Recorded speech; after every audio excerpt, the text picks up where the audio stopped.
ছাগলছানার এত লম্বা কান দেখে যেন নজর না লাগে, তাই কোরআনের আয়াত পড়ে ফু দেওয়া হয় আর গলায় বাঁধা হয় কালো সুতো। তার কান যেন শরীরের চেয়েও লম্বা। তার গলায় রশি না বাঁধলেও চলে, কারণ তার কান টানলে চলে আসে মাথা। এতটাই লম্বা কান যে দৌড়াতে গেলে নিজের কানেই হোঁচট খায় এই ছাগলছানা।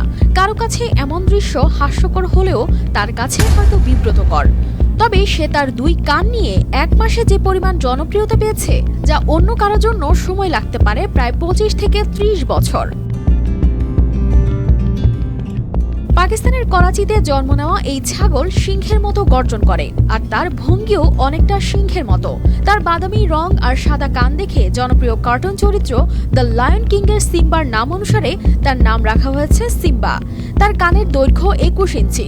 সিম্বার কান জন্ম থেকেই ছিল অস্বাভাবিক লম্বা, তবে জন্মের কয়েক সপ্তাহের মধ্যেই তার কান অবাক করার মতো লম্বা হয়ে যায়।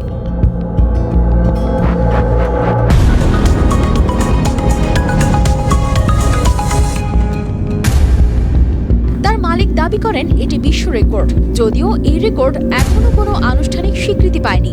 সিম্বার জনপ্রিয়তা যে কত দ্রুত বেড়েছে তা তার মালিক নিজেই বলেছেন।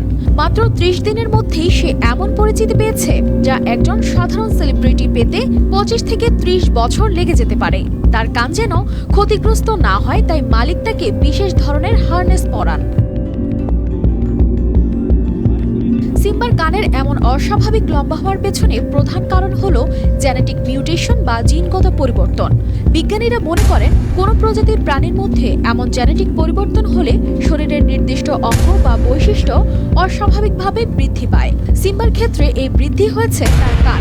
তবে তার মালিক সিম্বারের বংশধর ছড়িয়ে দিতে তিনি কৃত্রিম প্রজনন পদ্ধতির মাধ্যমে সিম্বার বীজ সারা বিশ্বে পৌঁছে দিতে চান। তার স্বপ্ন, পৃথিবীর যে কোনো জায়গায় এমন ছাগল দেখলে সবাই জানবে এটি পাকিস্তানের সিম্বার বংশধর।